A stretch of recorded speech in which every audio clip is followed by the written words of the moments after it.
Hey everyone, Jim T. Graham with RCGroups.com. Today I'm hanging out with my old friends, Mike Mayberry and Shawn Spiker. What's going on, y'all? Hey, Jim. Hey, Jim.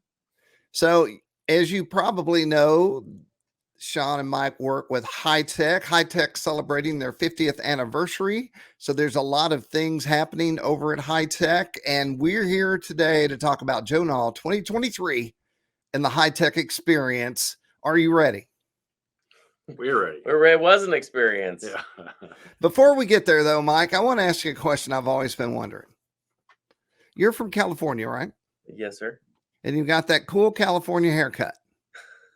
When you were a kid, were you a skateboarder? Did you do anything uniquely California that would attribute itself to your haircut? I don't know if I necessarily attribute to the haircut, but yeah, I was a skateboarder. In fact, I went to school with Tony Hawk. So Really? he was in my class, yeah. But I was nowhere near that level. So when it came to riding on the ramps and stuff like that, I was more of a sidewalk Street guy. cruiser kind of guy. But BMX, skateboarding, surfer dude, boogie Really? boarder, Yeah. I mean, it was all living that lifestyle.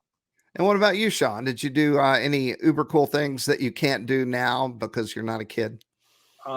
Everything hurts. I still try to do it. So I did BMX, baseball, golf, just a lot of Yeah, sports. Little League.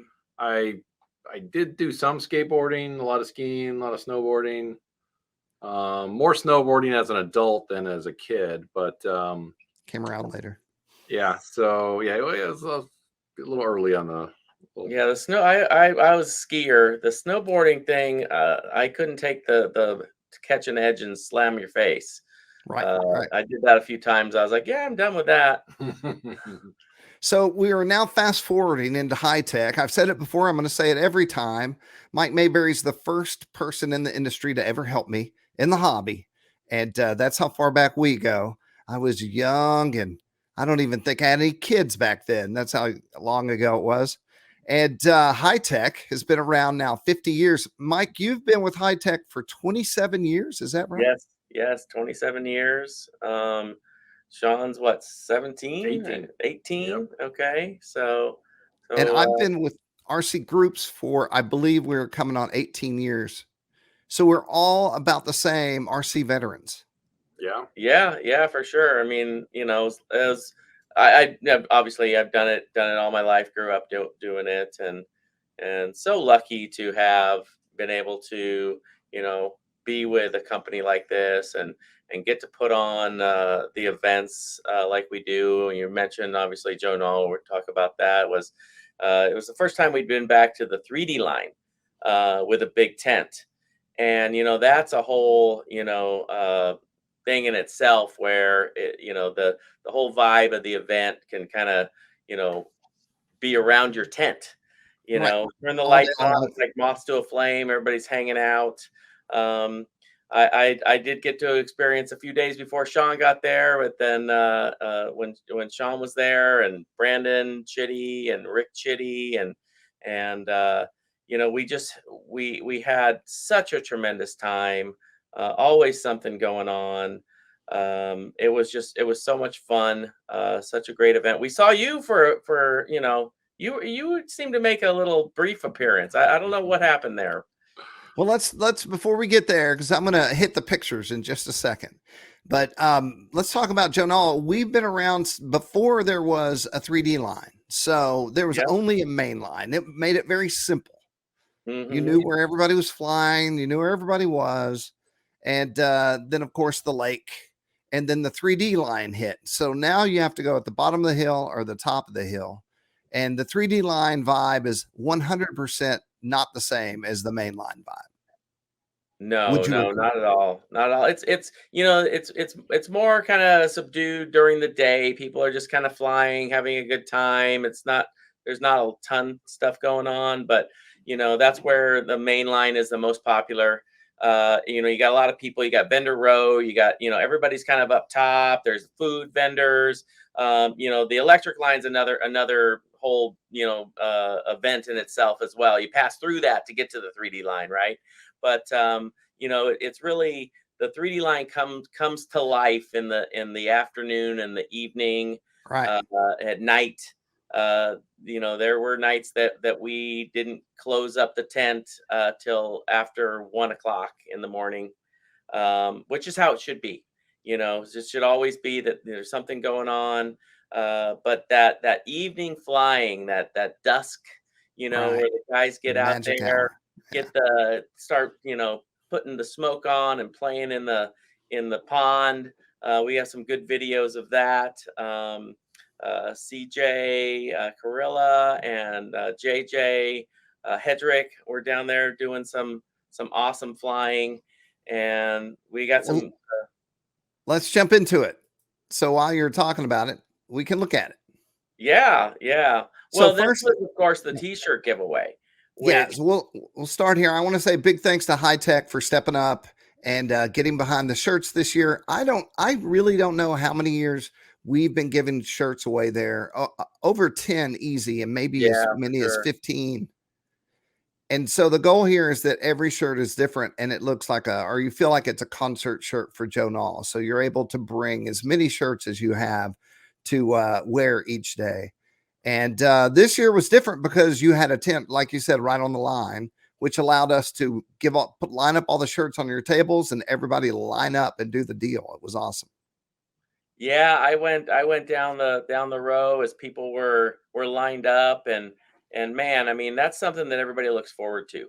And it is a memento of the event, and you wear it with pride. And you saw a lot of the older shirts. I mean, I've got a drawer full of them. And you always, do a really cool design. Obviously, we got Hitec on this one, so we love it. But yeah, I mean, kudos to the. Are you the one that's designing Yeah. them, or Yeah. I used to be a graphic designer in in my previous life. Yes. that's another hat that you wear, huh? Yeah. So yeah, it was such a great feeling too, to see how happy people were, to see the camaraderie. We had just, I don't know, we had a half a dozen people or more just handing them out. People were happy, and it was just such a great feeling to be part of that. And we did have some left over. And so Shawn and I jumped in a golf cart. And I've got to say, I really enjoyed handing these out on the road. Yeah. Yeah. We kind of held up traffic for probably 10 or 15 minutes. It was kind of like a sonic window Yeah. where I would just yell, "What's your size?" We only Yeah. had 2 or 3 people think I was trying to make some money and wouldn't talk to me. But most people were like, "Yeah, give me a shirt." It was a lot of fun, and just met more people, and met the people that weren't down at the 3D line, and some of the people that were just hanging out at the electric line too. And then that's all, that's all great. So we made the rounds. We even eventually made it up to the top there at Vendor Row, by the main line, and handed out the rest of them. So And they all swarmed and yeah, away the shirts went. They were gone. yeah. That's as they should be, So, and saw a lot of people wearing them, after the giveaway. They were definitely prevalent. So I want to share a video. This was, I believe, shot by Jim B. And what's Jim's last name? Bana Lauderdale. Yep. Yeah, yeah. Bonardell. And so these are all the videos he shot gathered up into one place. And I'll turn the volume down and we can just take a watch. And we'll watch until it feels like we've watched them long enough. Off. This is on the preview line. And this is what you stared at all day long, right, guys? Exactly. Yeah. And it's just amazing the caliber of pilot nowadays. We're all used to, back in the day, seeing the Jay Stussias and the Santiago Perez, put on these shows where, you're like, how do these guys fly so good? and they've continued to raise the bar as well, but that lower level of bar is such that, you know, it's almost commonplace that you're able to do all this stuff. And what amazes me is the lack of people putting it into the ground. Just how confident they are flying these multi-thousand-dollar airplanes at such a, you know, low level, and not that they don't crash occasionally, but just the skill level and at the, you know, granted, it's not everybody can fly that well, but I mean, so many people are just so good now, and the planes are so much better than they used to be, lighter and stronger and more powerful. And obviously, you know, our servos, more powerful servos. Their servos are double the power they were just a few years I ago. know. Where 10 to 15 years ago, everything was different. We're different, definitely at a pinnacle.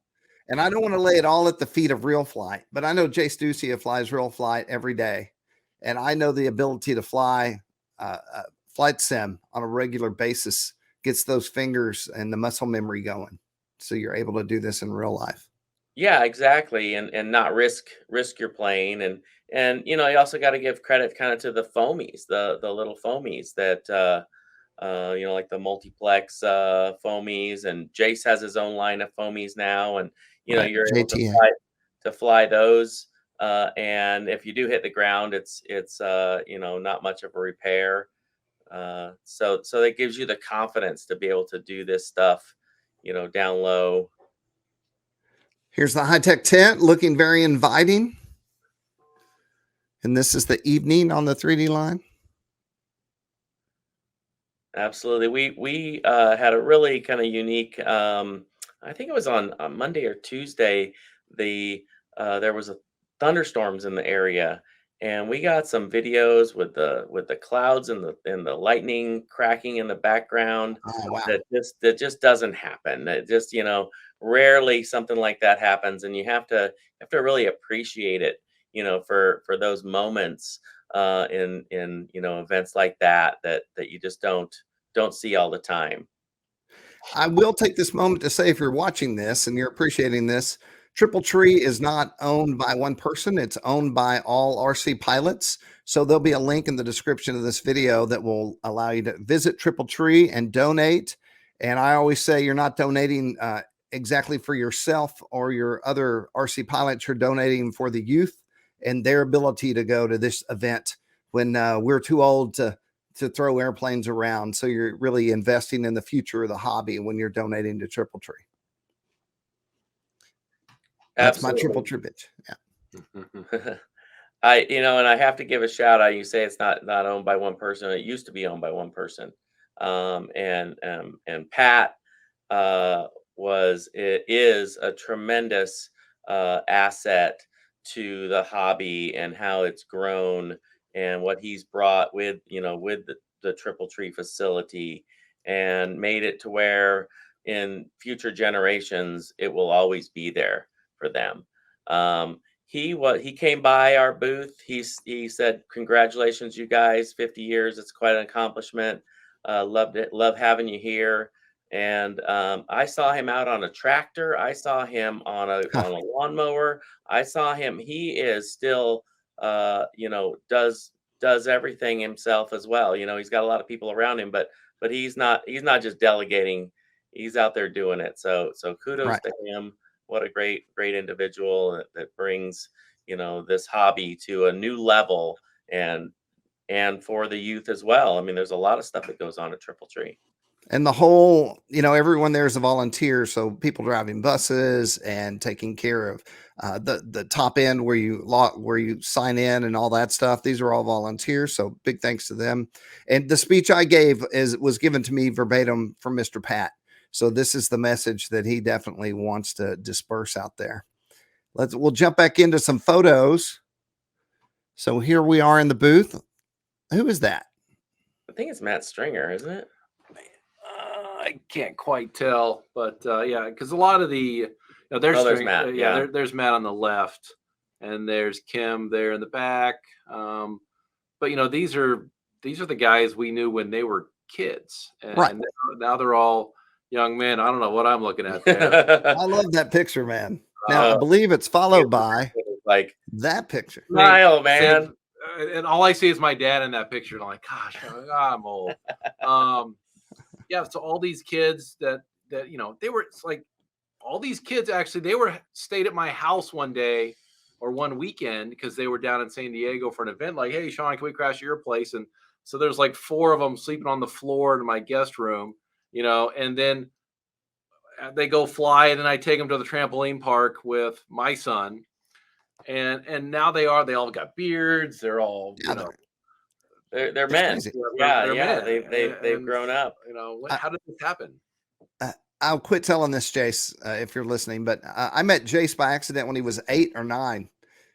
Just randomly on a trip to Michigan, we saw an event, and I just said, "Let's go in there." And I met Jace and his dad, and like I remember when AJ was young, and all the guys who are the big guys now were kids, But that's how it works, right? 10 years go by. Here we Well, are speaking. when you're in the industry for that long, you go to all these events, and it's great to see, how they've continued to grow and have stayed in it. Because that's one thing you worry about, as Right. these kids grow into, being teenagers, young adults, that they find other stuff, that they're gone, and we've seen a lot of them. Spencer Norquist, saw him. I didn't even recognize him. I mean, again, you're all young men now. And Brandon Chitty, Brandon, has, and honestly, Brandon's kind of hasn't really been in it lately, because of his family. I don't know if you got to see the interview that I had with him. I did. It's Uh, on rcgroups.com.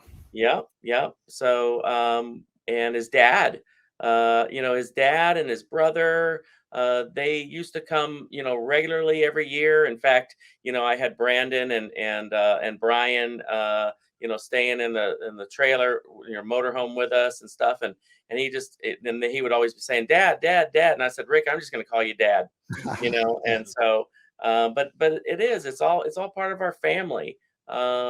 There's Avery Poole, there's Dan Poole. Yeah. Avery had his little baby, like a 1-month-old baby. And Avery was probably what, 13 or 14? Yeah, when he when was. in the Yeah, show? he was. Um, been to Seth with us many times, and Dan has always helped out. He's helped us out so many times. He used to pick me up at the airport when I'd fly into Charlotte, and he'd drive me over to get the RV. It's such a great, it is such a great family. Here we are, and there's his wife and the baby there. This was the tent we had set up on the electric line. We had a couple of our pop-ups set up on the electric line so that we could go out and play a little bit. This Yeah. was almost kind of our getaway, Yeah. Right. So we go and go fly some planes, and Yeah. I had Brandon flying the Acromaster. And well, we were lucky that Jim Widener was out there with his father, and Jim's another guy that's helped us for decades. Oh yeah, yeah. And you know what? He and his dad go out there. They have a good time. They essentially man the electric line for us, and just enjoyed themselves. And you're out there to fly, so that's what they did. We would pop in, fly a few airplanes, and then move on about the 3D line or go back up to Vendor Road, the main line. But yeah, and that's the thing about Joe Nall. For someone that hasn't been there, it is so big. I mean, it is. If you would walk from one end to the other, it would take probably 45 minutes. Yes. So yeah, it's crazy how big it is. I've done this show on foot, and I quickly realized that was a bad idea, especially when it's Yeah. super hot down there. Yep. So this is more of the 3D line. I think we have a close up now. What So do we this have? is the A first party? night. Here? This picture is the first night. It's about midnight, and I'm just like, here we are. This is our tent It's at happening. midnight on the first night.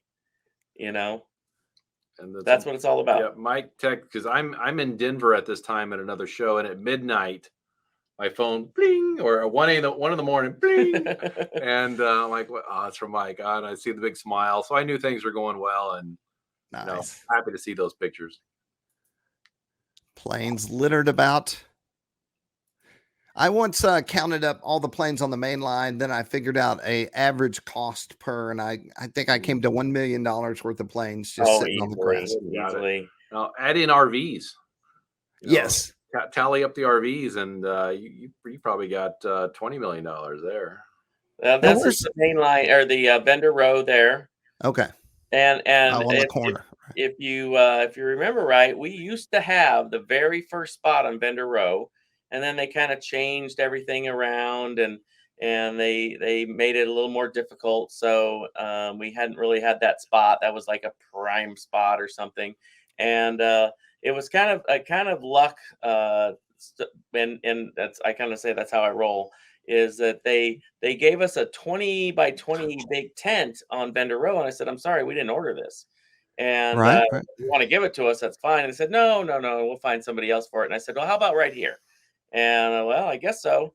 So we had our old spots back. We had the very first spot Awesome. at vendor row. We had our spot on the 3D line, and it was tremendous. I'm so happy that to see the the event still going this strong. It didn't feel like it was quite as crazy as it had been in prior years, but it still felt just as big. And So coming off pandemic, I wanted to vocalize that I think it felt bigger than the last time I was there for sure. So it was yeah, it was crowded for sure. Well, like part of it is they've thinned out some of the areas where you couldn't camp previously, and so everyone is not on top of each other Right. anymore. There's still probably the same, a similar number of people with their RVs and camping there, but they're able to kind of spread out a little bit, and you're not on top of each other. They did, I think they actually widened the road a tad too, where that's debatable. yeah, but It got Well, it got widened out over the course of yeah. I don't think anybody saw the sign that said stop and let people go and then go. It Right. was more just making. So here's the setup for the shirts. Right, we're getting Right. all the shirts together. Let's see if we have a lineup going on. So this is the very start of the line. And then more people in line. And so the goal is to get people through as quick as we can. Yeah, there was definitely 100+ people in line for sure. This was the Horizon flat foamy contest that we had our pilots finish second and third. Benton Griffin and Devin Kabek. They both flew phenomenal. In fact, there's an interview with Devin as well. Devin is now a team. I'm sorry, Benton is now a team pilot for us. Benton, That I've been trying to get him for years and years and years. I've watched him grow up, know his dad really well, and so he's a team member now. He has a really good interview. These are just great pictures. Just great people. Ashley Heath. Ashley had to leave a little bit early, and so did Jake. So I didn't get any interviews with them, but maybe we'll do the online interview or something. Yeah, and Ashley, I know that she's involved in other parts of the hobby and other parts outside of the hobby too. But Ashley has been around a long time. So I don't even know how old she is now, like 20 something. 22, maybe 23. She's still pretty young. Yeah. Okay. And then there's Scott Bauerschmidt was in that picture. In fact, we just dropped a video for Scott's interview today. And Scott is the team manager. We've done stuff with Scott before. Jim, remember we did some during the pandemic. We were doing some stuff back when I was working from home. And that plane is awesome. So actually, I got some stick time on that plane. So and I flew very high though, but yeah, that's the first time I've flown in a long time. Especially 3D. It's kind of a shame when you are in the industry, you don't get to fly as much as you used to. Flying's not your job. Well, it was sure enjoyable getting out there, and he was nice enough just to hand me the remote, the radio, and Yeah. So Somebody asked me the other day, they were like, "What are you flying?" And I was like, "I fly the hobby. My job is to share information and products, and that is what I spend most of my stick time on, Some more cool stuff. Now I have some little shorty videos. Now, is this what's happening here? Are we learning something? This is just what goes on. This is just Shawn is saying you need to get out there. Yeah. And I'm like, come on, man. Go I've fly been more. here all Go fly day. something. No, actually, I'm telling him, go man the tent up there. Get out. I'm here the whole time. And then more camaraderie. Yes. Yeah, exactly. I just thought this was an artsy shot, so I thought it would. I'm amazed at that right there. T-shirt designer, photographer. You probably don't want to look too close. What was in the trash? I don't know. Yeah. Let's move on to the M&Ms. Yeah. Okay, this is Jim and some of his cohorts. Yep. Horts. Oh, there's the cloud. So this did happen to me. I lost a whole day to weather. It started raining, and I couldn't find anybody. There were no planes. Everything was packed up, and everybody was not around. Yeah. That was as we were driving back down. I think it almost seemed like there was a tornado about to come out of the tornadic. Cloud, so. Yes. Yeah. But then it cleared up. So we'll scroll through these pretty quickly. And there's Jim. That's a pretty awesome shot. Yeah. That'd be a good cover. More nighttime.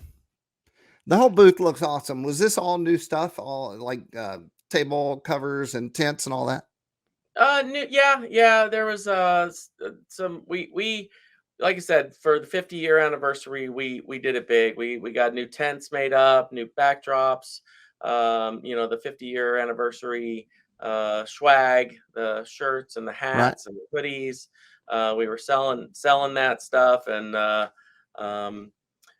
we also will have it available on the Weekender Warehouse website to be able to purchase here in the near future as well. So awesome. If you're looking to get some of the 50-year anniversary swag, we'll have that up shortly. Be available for sale. Okay, I'll stop here. The Hitec M&Ms. Who was in charge of this? That was Suzanne.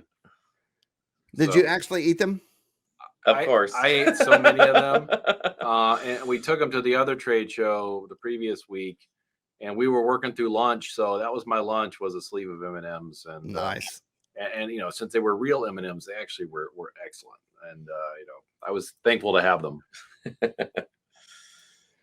So this is a video short. This is all your little shorts put together. Yeah, Scott Bauerschmidt's 60% cub.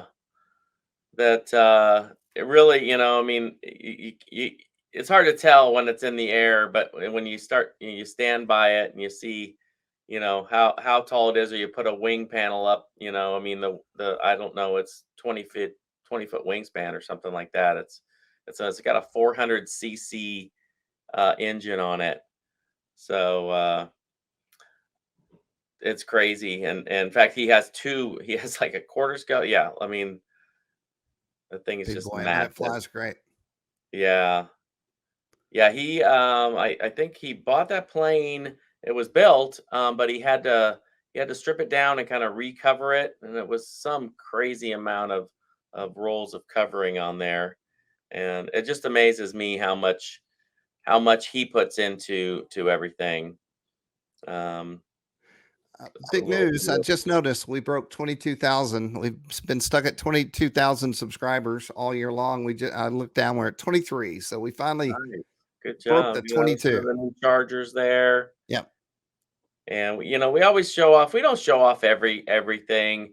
The way we kind of do is we throw out some servos and categories, good, better, best, and so that people can kind of understand what should I get, and so we try to kind of keep our displays kind of streamlined. Here's CJ Krill. This is a great shot. Boom. Yes, that should be a shirt. It should be a shirt. Yeah. I always wonder. I've seen people smoke themselves out. You can't see the plane. So Yeah. how do they fly that dang thing? I don't know. There should be a certain point where you got to turn that stuff off, because and then especially in the evening when the wind dies down, it can just turn into just like the fog rolls into, Right. you know, this is a great shot here. I mean, just to give you an idea of what we had set up and how we were front and center. And it was just such a great time. Such a great people just to see everything. The whole I don't know what it's like, fun and fellowship, and what the theme of Joe Nall, and it's all about that. So if you haven't been to Joe Nall, and it doesn't even, you don't even have to be a pilot. You can just No. come and appreciate it and watch the flying. I was amazed by I mean, we've seen the 3D jets fly, and early on when we saw that stuff, we're just in awe. And I remember they were doing a demo, and they were talking about, here's our sport level, jet with the sport level, package. And you're just thinking, this is the craziest thing I've ever seen, and this is their sport level stuff. Right. You know, yeah, I think it was Comparf showing off their stuff, but just how just the level of technology that we have out there, and pilots, and it's just a sight to behold. And it was the first time I was there the whole time. um and I mean, it grew, it was a long event, but man, it just builds and builds and builds. So that Wednesday was better than the Tuesday, and on to the end of the event. But it's good to see you out there. Yeah, it Glad was I saw you. the first thing I did was get out of the truck and head down the 3D line. And if you go to enough Joe Nalls, soon you'll have people everywhere that you might only see at Joe Nall. So it becomes as much about the people as the airplanes. Yeah, And I will also say to anyone out there that's into RC, if you haven't gone, I'll have people ask me, what show should I go to? If you haven't gone to Joe Nall, just stop. Don't go right. to, just go there. Put that on the calendar, get the vacation time. Do yourself a favor. If you're into the hobby, if you're into RC, go to Joe Nall. I guarantee whatever you think it is, multiply that by 10, and then it might be better than that. So Yeah, it's a must see. it absolutely. Yeah, we used the term. It was a reunion so many times because it was people that hadn't seen in years, and previously maybe only seen a Joe Nall, but others that came up to us that we hadn't seen in 15 years. Like, you remember me? Like, oh yeah, and Right. just so many people, and everyone is there for the same reason. It's to enjoy and promote the hobby. Right. So just the atmosphere of, hey, we're just out here having fun, and it does feel like a vacation because probably most people are there on their vacation, and it's just such a great atmosphere. It's just everything's provided there. You don't have to leave. You know what? Like you said, it's a bucket list thing. So if you have the opportunity, make sure you just, if there's anything else that just go to Joan Hall, and you won't regret it. And come And, hang out at the Hitec tent, because that's the experience as well. Well, and I I'll tell you mean, what we'll do for next year before Joe Nall kicks off. I'll get back together with you guys and we can do the pre-Joe Nall checklist of all the things you probably need to bring with you to Joe Nall. And it's not a little. They're very necessary things that you should not leave home without if you're going to walk around this area for 4 to 5 days. yeah, and again, even this year, the stories we've already retold that just happened, and you comparing that to the stories of the previous 10 Joe Nalls we'd been to, and how the event has grown over the years and matured and changed as the hobby has changed. Right. How, again, like the changes in the planes and the technology, and used to be there wasn't an electric line. People just started flying here, the kind of in between the 3D and the main line, and then all of a sudden it became the electric line. Yeah. And then how many planes can be in the air at one time way back when, and then when things changed, could we fly 100 planes at once? We had to test it all out right there in that field. Yeah, I can remember back when Mike, after I'd never been, he was like, he goes, next year I want to camp on the 3D line. He goes, that's where all the action is. And then I also remember, I think we were the first booth to put up lights on the 3D line. That was, yeah. I mean, that was where kind of it all started when Yep. when we would have, get the 1 a.m.s. I remember, it was 10 years ago or so, and it was one of those things where, like, hey guys, we got to go to bed. You don't have to leave, but Right. you can't Turn stay the here. lights off. Yeah, when you're yeah. done. We're turning the lights off. You don't have to go home, but you can't stay here. But yeah, Shawn hadn't been in probably 5 years, 5 or 6 years. 5 or 6 years. I can't quite figure out exactly. Brandon said he hadn't been in 8 years. Yep. So it was definitely Hitec. Had much more. I mean, it's not like we don't have a presence, but there was that feeling of, hey, Do more. Hitec's back, like Yeah. and so really really gratifying. And we love going. We love our customers. We love to talk to people, and just have a great time there. Awesome. Now, with all this said, stay tuned. I'm going to bring Mike and Shawn back in a week or two, and we're going to tell event stories. Shawn, do you have some good event stories? Well, they're not only event stories. A lot of them are Mike stories. Oh boy. Okay. I have one story that is it's travel related, but not RC. And I have thought about it a lot. I'm going to include it in my top 3 list of stories. I think you'll like it. I tell the story a lot because it's just so good. But so be sure and stay tuned for that. Yeah. Well, thank you guys for spending some time and hanging out and talking to us. And I look forward to doing it again. Yep. Yeah, we love it. We love it. And we have our new little studio here. This is with the plant in the back. I know. Yeah, we gotta throw something in there. That's a real plant. I think it's a real plant. Yeah. You've got it all. So, all right, everyone. We've been hanging out with Mike and Shawn from Hitec celebrating their 50th anniversary. We were talking about Joe Nall 2023. I'm Jim T. Graham with RC Groups. Big thanks to Hitec. Big thanks to everyone out there that watches and likes and subscribes and does all the things. And we'll talk to you next time. see you guys. Bye.